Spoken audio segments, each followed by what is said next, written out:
Bonjour mesdames et messieurs, bienvenue dans ce 6h30. Le vice-président est rentré hier soir en Côte d'Ivoire. Il regagne Abidjan après 2 semaines de mission qui l'ont successivement conduit au Brésil et aux États-Unis d'Amérique.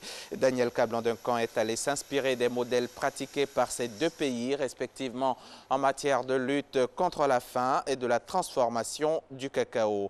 Au micro de notre reporter, il revient sur les retombées de cette mission pour la Côte d'Ivoire. Vous pourrez suivre cet entretien dans nos prochains journaux.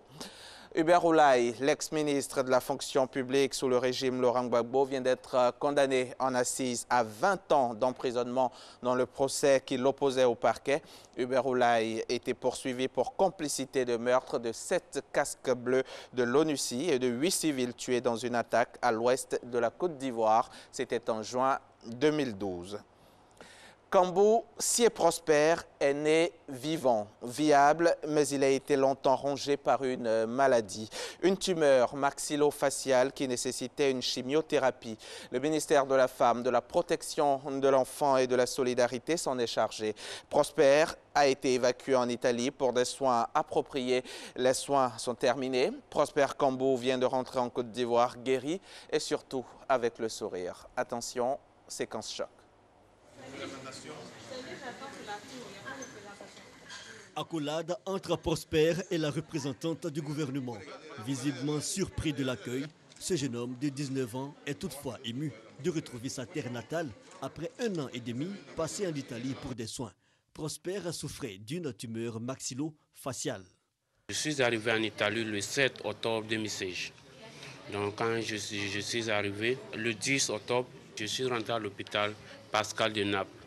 Donc ils ont commencé le même jour, ils ont commencé les examens. Dieu merci, la maladie n'est plus là. Coût de l'intervention, environ 21 millions de francs CFA. Cette prise en charge médico-sociale complète a été possible grâce à la coopération italo-ivoirienne.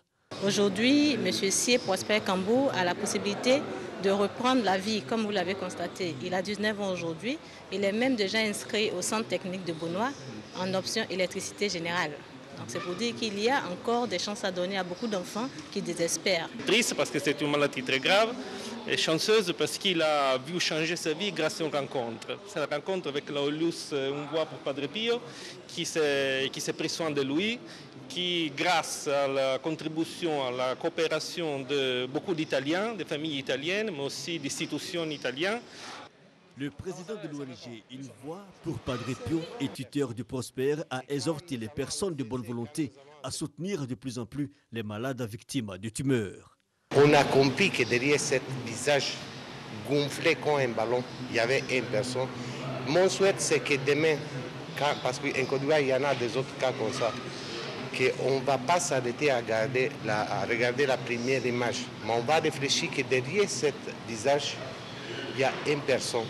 Il reste encore à Prosper des opérations de chirurgie plastique pour refaire son visage. Le lundi dernier, un autre départ a été enregistré pour l'Italie, celui de Maël Chriscofi, âgé de 18 mois, atteint d'un cancer à l'œil gauche. Au total, une dizaine de personnes vulnérables ont bénéficié de la prise en charge complète du ministère de la Femme, de la Protection de l'Enfant et de la Solidarité. Toucher la sensibilité des chefs d'entreprise et des décideurs afin de venir en aide aux personnes souffrant de pathologies graves dont la prise en charge nécessite beaucoup de moyens. C'est tout le sens des dîners gala annuels du Club des hommes d'affaires musulmans en Côte d'Ivoire, le Chamsi. Responsables, membres et partenaires de cette structure islamique se sont donné rendez-vous dimanche dernier, 25 décembre, en vue de voler au secours des enfants malades du cœur de l'Institut de cardiologie d'Abidjan. À l'issue de la cérémonie, plus de 50 millions de francs CFA ont été mobilisés. C'est ce que nous dit Parc Gassoro Koné. Centre hospitalier et universitaire de Tracheville. Dans cette salle pédiatrique de l'Institut de cardiologie d'Abidjan, Drissa, 5 ans, et Eli, 9 mois, souffrent de malformations cardiaques congénitales, une maladie qui les empêche de vivre aisément comme les enfants de leur âge. Selon les spécialistes, ces enfants ont nécessairement besoin d'opérations chirurgicales pour espérer un jour jouer et aller à l'école. Là, vous avez pu voir 2 enfants. Il y a l'un d'eux qui souffre d'une maladie qu'on appelle tétralogie des Fallot. C'est une maladie dans laquelle le sang n'arrive pas bien dans le poumon pour être oxygéné. Et donc, vous avez pu le voir, l'enfant est bleu. Et cet enfant que vous avez vu, qui a 5 ans, a présenté déjà un accident vasculaire cérébral hémorragique. C'est une des conséquences de la maladie. Si l'enfant avait été opéré plus tôt, on n'en serait pas là. Entre 2 et 6 millions de francs CFA, une opération chirurgicale jugée coûteuse. Les parents inquiets sollicitent l'aide de personnes de bonne volonté. Quand je vois l'enfant comme ça, vraiment ça me fait très mal. Parce qu'il n'y a pas les moyens pour le sauver. Si on a eu les gens pour nous aider là, ça va me plaire. Sinon, je suis là même, je n'ai même pas 5 francs pour faire encore. L'enfant doit subir une opération. On sollicite les bonnes volontés pour nous venir en aide pour l'opération. Parce que c'est une opération qui coûte excessivement cher. Le cri de cœur entendu par le Club des hommes d'affaires musulmans en Côte d'Ivoire, Chamsi, responsable, membre et partenaire de cette structure islamique, à l'occasion de leur 4e dîner gala de bienfaisance, ont mobilisé plus de 50 millions de francs CFA. Objectif, voler au secours des enfants malades du cœur. C'est des cœurs qui ont besoin d'être soulagés. Ces enfants sont très souvent dans des milieux très difficiles. Donc ils ont besoin de nous. L'homme d'affaires, ce n'est pas seulement compter des dividendes, c'est aussi poser des actes. Ce dîner gala de bienfaisance a bénéficié du soutien des membres du gouvernement et de la présence du général Abdoulaye Coulibaly, parrain de cette cérémonie. L'édition 2016 avait elle aussi mobilisé plus de 50 millions de francs CFA et a permis de doter le service de néphrologie pédiatrique d'appareils de dialyse ultra modernes. La beauté capillaire, les femmes en ont le secret, mais le business qui l'accompagne est aussi bien féminin que masculin. Des usines de mèches synthétiques au salon de coiffure, en passant par le négoce de cheveux humains, l'industrie produit chaque année en moyenne 40 millions d'unités de mèches en Côte d'Ivoire.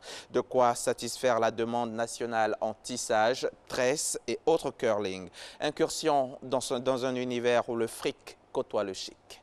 On porte les mèches, tout le monde des perruques. On ne peut pas pratiquer la coiffure sans les mèches. Dans la droite, c'est du naturel et dans la gauche, c'est synthétique. Pour une boîte comme ça, on va dire dans les 300 000. Je les ai posées une fois, je les ai enlevées, je les ai lavées, je les ai reposées, mais elles sont toujours aussi belles. C'est parce que les femmes veulent être belles. Elles continuent à vouloir être belles et c'est tant mieux pour nous. Coquette à l'ivoirienne, c'est presque inconcevable sans une tignasse nattée, tressée, tissée ou lissée. Ces tissages, postiches, mèches ou perruques, des armes de séduction pour lesquelles la plupart n'hésitent pas à mettre la main au portefeuille. L'ivoirienne, comme l'africaine en général, dépense beaucoup et énormément pour l'entretien de son image capillaire. En 2015, les Africaines ont dépensé près de 3 200 milliards de francs CFA. C'est le produit intérieur brut du Niger en 2013, un business luxuriant qui n'est pas prêt de se laisser tondre.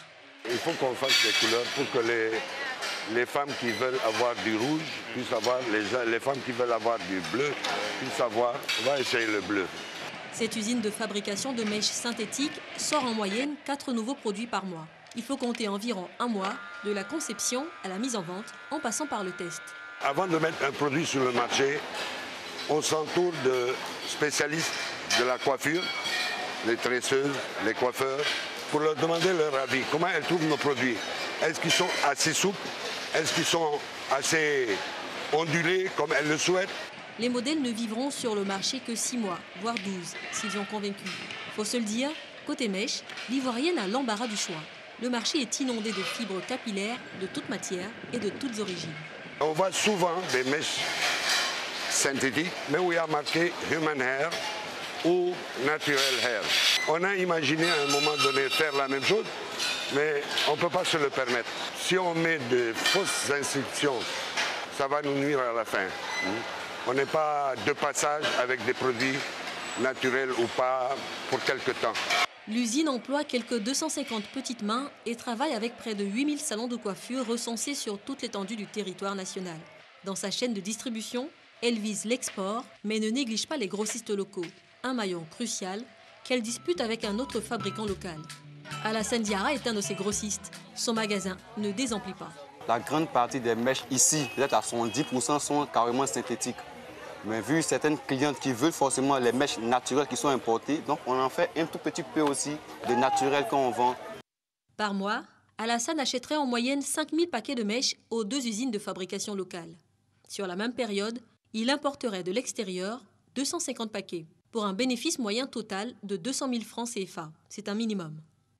Autre maillon de distribution, avant d'atteindre notre coquette ivoirienne, le salon de coiffure. Un maillon facultatif, mais qui tire de plus en plus ses bénéfices de la vente des mèches. Sally a même ouvert une boutique de mèches au-dessus de son salon de coiffure. Elle admet réaliser plus de marge sur les paquets de mèches importés qu'elle fait venir de la Chine ou qu'elle ramène lors de ses voyages à l'étranger.